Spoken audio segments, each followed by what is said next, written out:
지난 60여 년간의 장기 유가 그래프를 보면 최근 2020년 3월의 유가 하락과 같은 유가 급락을 두 차례 정도 더 볼 수 있습니다. 한 번은 2014년 말부터 2016년 초에 걸쳐 유가가 100달러대에서 20달러대까지 추락한 것이고, 또 다른 한 번은 1985년 말 30달러 수준에서 1986년 10달러 이하로 추락했던 것입니다. 이러한 유가 폭락의 역사를 이해하기 위해서는 산유국의 중요한 이해관계 한 가지를 이해해야 합니다. 그것은 바로 시장 점유율입니다. 과거 유가 폭락의 공통적인 배경은 사우디 등 주요 산유국이 물량 조정자 역할을 포기하고 점유율 경쟁에 돌입했기 때문입니다. 그럼 왜 산유국들은 점유율에 집착하는 것일까요? 그 이유는 세 가지로 정리해 볼 수 있습니다. 가장 쉽게 직관적으로 알 수 있는 첫째 이유는 점유율이 바로 국가와 국민의 부와 직결된다는 것입니다. 중동과 아프리카 산유국은 대부분 국가 수입원을 석유에 의존하고 있습니다. 석유에만 의존하다 보니 다른 산업이 발전하지 못하는 현상, 즉 자원의 저주 현상이 산유국에서 일반적이었습니다. 그 나라들에게 석유 산업은 우리나라의 반도체, 자동차, 중공업에 해당할 것입니다. 우리나라에서도 어떤 전략적인 이유가 있다 하더라도 국가의 근간이 되는 주력 수출 제품의 생산량을 줄이고 공장을 쉬게 하는 것은 쉽지 않을 것입니다. 산유국에게도 점유율 상실은 국가의 부를 축소하여 정권과 체제마저 위협할 수 있었습니다. 둘째 이유는 미래의 불확실성입니다. 산유국의 입장에서 지금의 감산과 그로 인한 점유율 감소가 있더라도 미래에 언젠가 그 물량만큼 더 생산하고 판매할 수 있다는 확신이 있다면 감산 결정은 좀 더 쉬울 것입니다. 그러나 그것을 장담할 수 없었습니다. 이는 1970, 80년대의 사우디 석유 장관 야마니의 발언에서 엿볼 수 있습니다. 1970년대에 야마니는 석기 시대는 돌이 부족해져서 끝난 것이 아니다 라는 말을 남겼습니다. 그의 발언은 사우디가 가진 엄청난 매장량에 기인합니다. 사우디는 다른 산유국보다 석유를 30-40년 이상 더 오래 석유를 생산할 수 있을 정도로 막대한 매장량을 가진 국가입니다. 사우디와 같은 대형 산유국의 입장에서는 당장의 점유율 축소가 미래의 점유율 확대로 대체된다는 보장이 없었습니다. 야마니의 말대로 자국의 석유가 고갈되기 전에 석유 시대는 끝날 수도 있기 때문입니다. 30-40년 후에도 시장이 석유를 원할지 확실치 않기 때문에 지금 점유율을 확대하여 석유를 처분해야 했습니다. 이러한 이유로 사우디는 1970년대에 줄곧 시장에서 최대 생산국의 위치를 유지했습니다. 시장의 물량을 충분히 공급하면서 유가를 낮게 유지하는 정책을 고수했던 것입니다.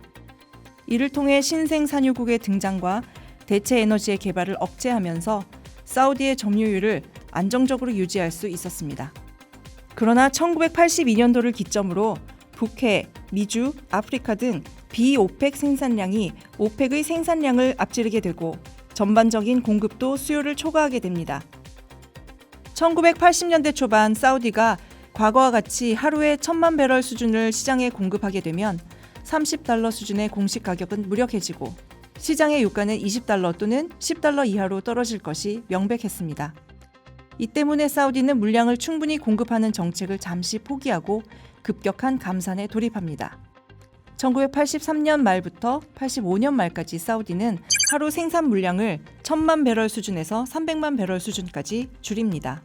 이 고통스러운 결정과 실행은 사우디의 국운을 거는 것이었습니다. 물론 사우디는 홀로 감산을 하며 다른 산유국을 위해 희생하겠다는 생각은 없었습니다. 다른 산유국도 사우디와 같은 현실 인식을 바탕으로 감산에 동조해주기를 바랐습니다. 그러나 다른 산유국은 협조하지 않습니다. 사우디는 지속적으로 오펙 국가들에게 생산량 쿼터를 지키지 않는 것에 대해 경고하고 비오펙 국가에게도 무분별하게 생산량을 늘리는 것을 자제해달라고 요청합니다. 그러나 그들은 오히려 사우디를 배제하고 그들끼리 점유율 경쟁을 펼치며 생산 쿼터를 빈번하게 위반합니다.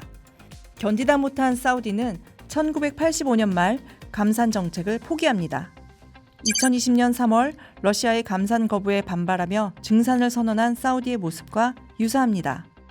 1985년에 2년 동안 사우디 단독으로 생산량을 줄이면서 유가를 방어했지만 사우디의 손실은 천문학적 수준이었습니다. 결국 야만이도 더 이상 가격을 유지하기 위한 노력을 포기합니다. 당시 자유시장에서 생산량 담합은 한계가 있었던 것입니다. 마침내 85년 12월 사우디는 막대한 매장량을 가진 최대 산유국 본래의 모습으로 돌아갑니다. 그리고 유가는 속절없이 추락하여 1985년 12월에 $30 수준의 유가는 이듬해 $7 수준까지 폭락합니다. 일종의 다른 산유국 길들이기였습니다. 그런데 산유국이 점유율에 집착하는 가장 중요한 이유는 지금 말씀드리는 셋째 이유 때문입니다. 결론부터 말해서 점유율은 한 번 잃으면 쉽게 회복할 수 없기 때문입니다. 당시 사우디는 하루 300만 배럴 수준의 생산량을 원래 생산 수준이었던 하루 1000만 배럴까지 늘리고자 했습니다. 그러나 시장은 사우디의 엄청난 증산 물량을 받아줄 수는 없었습니다. 사실 지금도 사우디는 하루 생산량을 작년 연말 970만 배럴에서 금년 4월부터 1200만 배럴 이상으로 늘린다고 하였지만 시장에서는 사우디가 그 많은 물량의 수요처를 찾을 수 있을지 의문을 제기하는 시각이 많습니다. 사우디는 공식 판매 가격을 파격적으로 인하하며 소비처를 찾고 있지만 쉽지 않을 것입니다. 이것은 1986년에 더욱 확실하게 나타났습니다.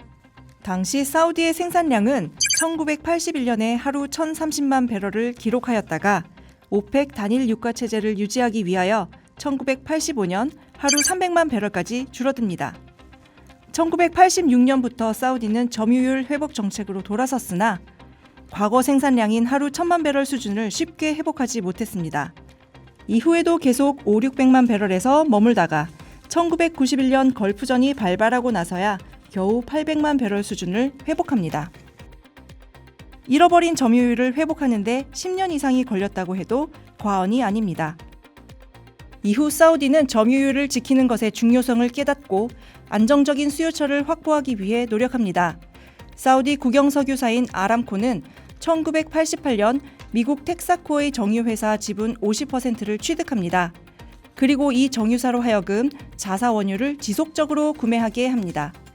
미국이라는 최대의 석유 소비국에서 안정적인 판로를 확보한 것입니다. 요약하면 석유 시장에서 점유율 확보는 전쟁입니다. 그리고 감산 합의는 서로가 총구를 겨누는 전쟁 상황에서 동시에 총을 바닥에 내려놓자는 신사협정입니다. 석유 시장에서 감산 합의는 그만큼 힘든 결정입니다. 사우디와 러시아가 다투는 이유도 미국의 셰일 업계를 밀어내려는 시도의 핵심에도 점유율이 있습니다.